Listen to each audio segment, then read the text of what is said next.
त्यतिखेर देख्न सक्नुहुनेछ यहाँनिर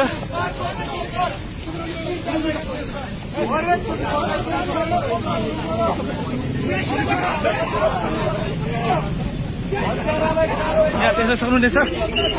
सिंहदरबारबाट त्यसरी